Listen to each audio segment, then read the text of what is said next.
आज आप सुनेंगे गणेश जी और भिखारी की कहानी, धार्मिक और मनोरंजक।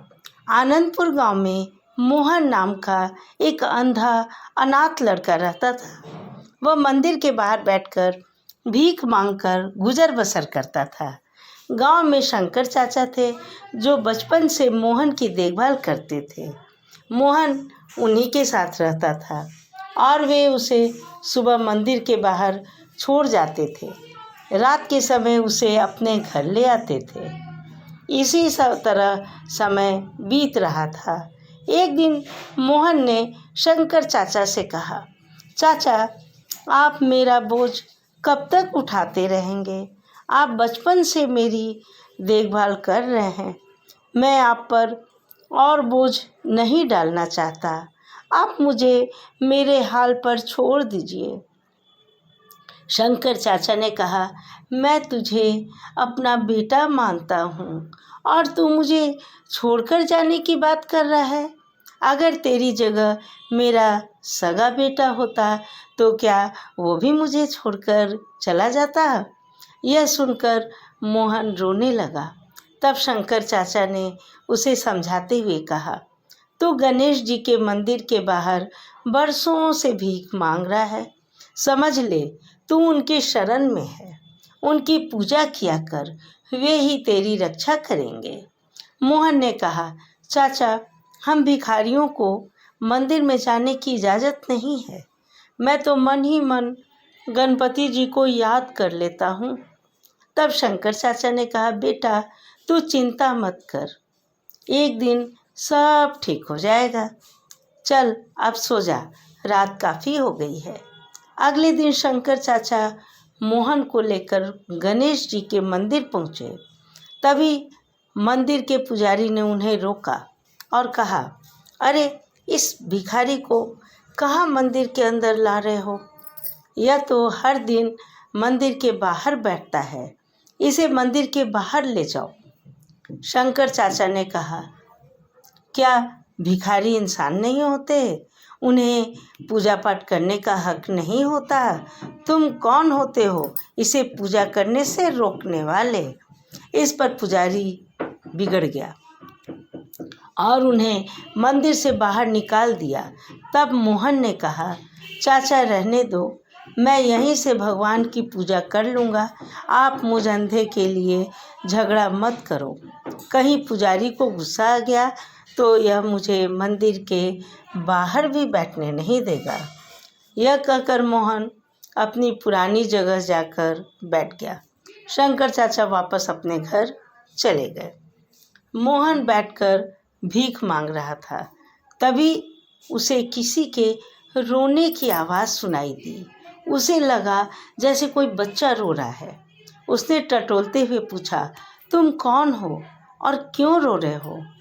तब उस बच्चे ने कहा, मुझे भूख लगी है और मंदिर के पास की दुकान में बहुत अच्छे लड्डू रखे हैं, लेकिन मेरे पास पैसे नहीं हैं, मैं खरीद नहीं सकता। मोहन ने कहा, कोई बात नहीं, तुम मेरे पैसे लेकर लड्डू खरीद कर खा लो। यह कहकर मोहन ने अपने पैसों में से 5 रुपये उस बच्चे को दे दिए।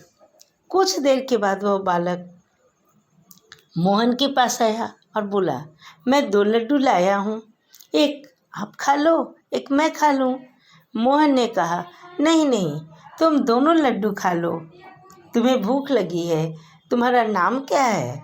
उस बालक ने कहा, मेरा नाम गगन है। मैं पास ही में घर में रहता हूँ। मेरे माता पिता सुबह काम पर चले जाते हैं, मैं मंदिर में खेलने आ जाता हूँ। यह कहकर वह बालक चला गया।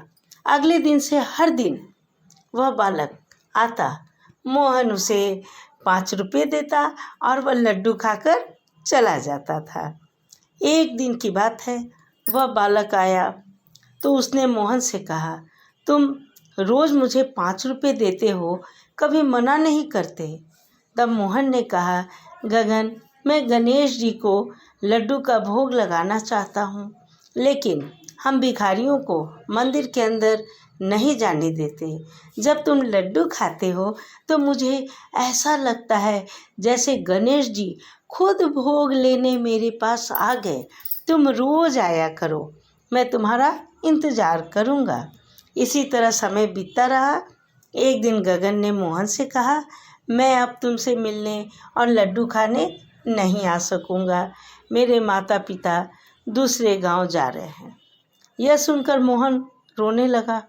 उसने कहा, मैं तुम्हारे बगैर नहीं रह सकता। मैं देख तो नहीं सकता, लेकिन जब मैं तुम्हें 5 रुपये देता हूँ तो मुझे बालक रूपी गणेश जी लड्डू खाते दिखाई देते हैं। तुम मुझे छोड़कर मत जाना, नहीं तो मैं जिंदा नहीं रहूँगा। तब गगन ने कहा, अच्छा ठीक है, तुम मेरे साथ मेरे घर चलो।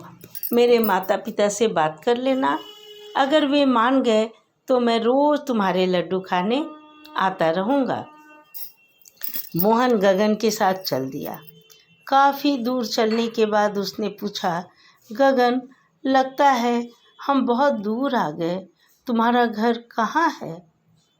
गगन ने कहा, ज़्यादा दूर नहीं है, बस हम पहुँचने ही वाले हैं। उसके बाद मोहन ने फिर पूछा, लेकिन कोई उत्तर न मिला। गगन गगन तुम कहाँ हो? लेकिन कोई जवाब नहीं मिला। मोहन घबरा गया। तभी उसका पैर किसी पत्थर से टकराया और वह गिर पड़ा। उसके सिर में तेज दर्द हो रहा था। वह उठा। उसके आँख के सामने गणपति जी खड़े थे। मोहन उनके गणेश जी ने उससे कहा, मोहन, तुम्हें मंदिर नहीं आने दिया गया, इसलिए मैं अपना भोग लेने हर दिन तुम्हारे पास आता था। इतने गरीब होते हुए भी तुमने मुझे हर दिन लड्डू का भोग लगाया। आज से तुम गरीब नहीं रहोगे। तुम्हारा घर धन धान्य से भरा रहेगा और कोई तुम्हें मेरे दर्शन करने से नहीं रोक सकेगा। यह कहकर भगवान अंतर्ध्यान हो गए। मोहन की आंखों की रोशनी वापस आ गई थी। वह अपने घर आ गया। वहाँ उसने देखा एक कोने में सोने, चांदी, रुपए के ढेर लगे हैं। अब मोहन गरीब नहीं रहा, अब वह अमीर हो गया था। अगले दिन से मोहन नए कपड़े पहनकर शंकर चाचा को साथ लेकर गणेश जी के मंदिर जाने लगा। अब उसे किसी ने नहीं रोका भगवान की पूजा करने से। हे विघ्नहर्ता, अपने भक्तों पर सदा कृपा बनाए रखना। जय गणेश, जय गणेश, जय गणेश। धन्यवाद।